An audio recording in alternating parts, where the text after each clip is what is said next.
Genshin has recently released 5.2's dev notes, which revealed that some of the game's worst reactions are soon to be buffed. So today, I thought it'd be fun to discuss all the characters who will benefit from these changes. My name is Juice, and let's get into it. First off, I'm very happy that we're getting buffs to Superconduct and Shatter. Physical has been an ignored kind of damage for such a long time now, and it doesn't help that we haven't gotten a new physical DPS character ever since Eula. Shoot, we've only ever gotten Mika as a physical support for crying out loud, who's good in fairness thanks to his Farina enabling and physical teams. Unless you want to count Shenhe, because she can buff physical damage, but she's still like 99% a cryo support, so I have a hard time counting that. Hoyo saw that she failed as a character, then decided to pretty much never touch physical ever again, allowing it to gather so much dust only had Eula fall further and further down the drain when it came to the DPS meta. Fremine was a really interesting way to try to experiment with physical a bit, attempting to play on an aspect of it that had pretty much never been touched on before, that being Shatter. They did succeed in making a physical unit that was better than Eula, the absolute bar honestly, but he still didn't make much of a splash in the meta, especially compared to the other 4 stars that released during Fontaine, such as the likes of Chevres and that boy Gaming. I believe that because Fremine is already not too bad of a base to start with for physical standards, these buffs are going to make him feel like an even more competent DPS. Which makes me super happy since I really liked the idea of his kit, but he never really caught on in my opinion. I will be honest, I'm not sure if Eula is literally going to be completely saved by these buffs. I have faith in Fremine's revival, but as for the Spindrift Knight, well, my issue is that a lot of her problems can be attributed to gameplay issues too. For example, her heavy backload, unironically needing to reset chambers if she doesn't crit, and while that's a funny meme, the fact that it's true is a major gameplay concern, her supports being better used literally anywhere else, etc. These buffs would have to make her DPS way higher to compensate for all of the inherent flaws within her kit. I doubt that these buffs are going to be capable of doing that. Fremine has a fairly smooth playstyle in my opinion, so I don't have any qualms here. I do think that this is going to raise his meta position, even if just by a little, which I find pretty neat. I do wonder if this means that we might get a physical 5-star sooner or later. This is the first real sign of affection that Hoyoverse has shown towards physical units in literal years,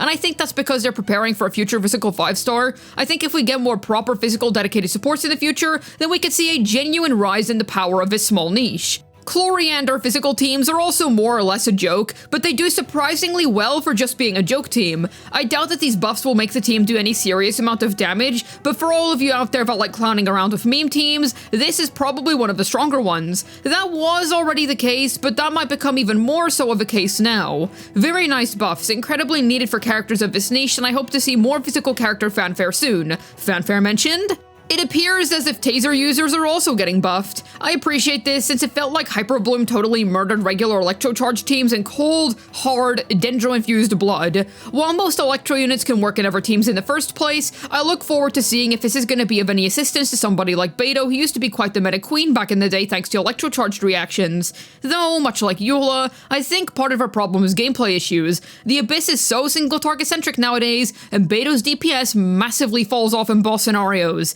Even so, it's a buff to the character either way, which I will gladly accept. There's also some teams that do have Electrocharged, but it's not really because they care about having it. That's more so a byproduct of the characters that are synergizing just happening to suit the requirements to produce Electrocharge. One team like this which I can think of is Raiden Double Hydro. You've all heard me rave on about how I think Chloriander is a better DPS than her, so I'm actually curious as to whether this is going to change my opinion on how good Raiden is as an Electro DPS, especially considering that I believe Double Hydro teams are the main thing that the almighty Shogun has over Chloriander. Sure, Clorox can technically drive Yelan and Farina, but she doesn't reduce their ER requirements, nor does she offer a team-wide burst damage % boost. So if those got buffed significantly, and Double Hydro became an even better team, it could be the end of my Raiden slander arc because she'd finally have a definitive best-in-slot team in which no other character is better. I do wonder if this will add any single target presence to Electrocharged. It's always been mostly an AoE thing, and you pretty much ignore it when you're up against bosses.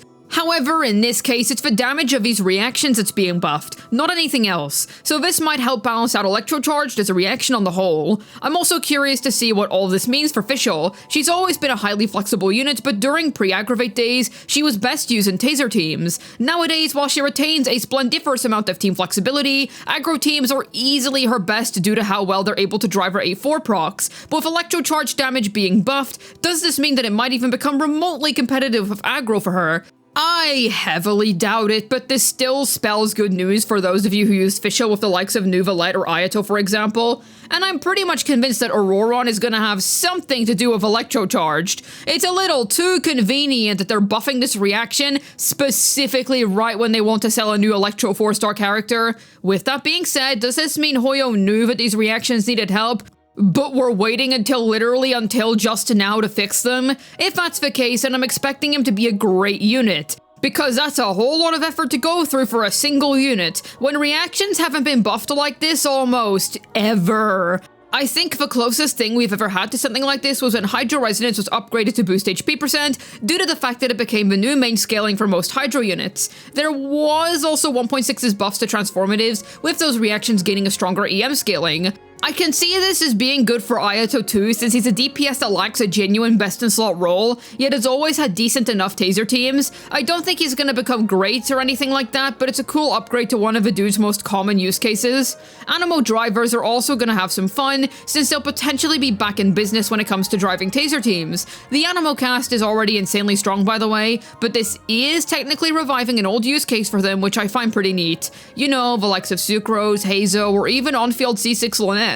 I think the Overload buffs are the weirdest one to me, because out of the 3 groups of reactions that are getting buffed in 5.2, or 4 if you want to count Shatter as its own thing, Overload definitely needed it the least. We already have Chevreuse. She is the solution to all things Overload. Even right out of the box at C0, she enables all of them into being very good, viable teams. I think this is just a hunch that perhaps Hoyo wants to make the reaction a little more quote-unquote independent. They don't want the situation to be that if you want to play these teams, you need Chevreuse, otherwise no cigar. I'm not sure where the sudden change of heart came from. After all, it's not like they've had a problem flocking the potential of certain characters away by using expensive 4-star supports, such as what Farazan is to Wanderer. Yet, like I said, Chevreuse is good even down at C0, and most of the characters, if not all of the ones that she works with, have other viable options that are good for them. It's not like anybody needs Overload. Granted, as strange as this specific choice was, I'm not complaining. I'd rather this be stronger than weaker after all. Plus, it might have nothing to do with unit independence and actually be more about buffing Chevreuse teams, which I find really funny, by the way, because those teams are already pretty solid.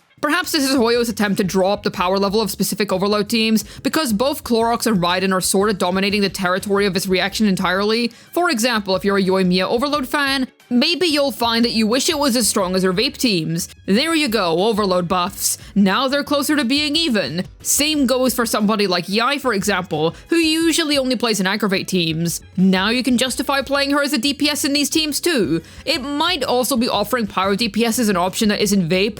Anytime you pick up a Pyro DPS unit, you know instantly that they're gonna play Vape. All of the top 3 Pyro DPSs that exist right now play in Vape: Arlecchino, Linny, and Hu Tao. That can get a little stale, even if they all execute their teams in their own unique ways. By buffing Overload, you can justify playing these characters in a more unconventional way, which not only boosts their power level overall, but offers you more team options. I say it boosts their power level because I don't believe in versatility in the sense of having 50 mid-teams. You're only a versatile unit in my opinion if you have a minimum of 3 really good teams that I can realistically see someone using. This adds more realistically powerful team options to these characters.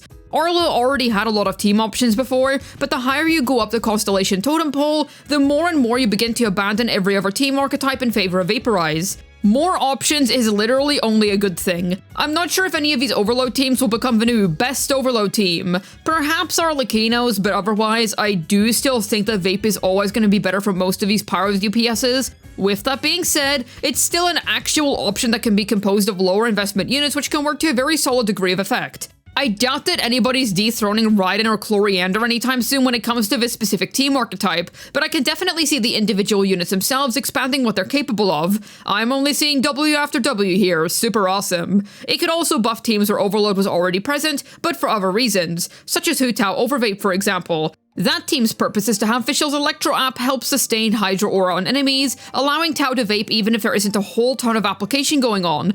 Yet now, there'll be a cool additional damage factor going on here, a neat bonus for teams that are like this. We'll have to see if these buffs are genuinely strong enough to make non-Chevro's Overload teams viable. She's a super cheap unit to get going already, but I can understand Hoyo not wanting an entire reaction to be gated behind one character. It's not like Farazan or Goro gatekeep the entirety of their elements, even if those two are really strong supports for said elements. The extra damage is also a cool way to make up for the enemy knockback that occurs when you trigger Overload on enemies. Not a super huge deal when you mostly fight bosses, but it's nice. It helps in Pyro Electro Theater seasons where you run out of Chevro's uses too, because it means you can still run good Overload teams even if you don't have her. Considering that they'll be trying to fix Theater's issue of struggling to build proper teams for some stages, that goes pretty hand in hand with said change. This is a decently clever move from Hoyoverse. They're literally not allowed to physically, no pun intended, change the kits or scalings of units that have already been released. But what they can do is buff everything else surrounding those units.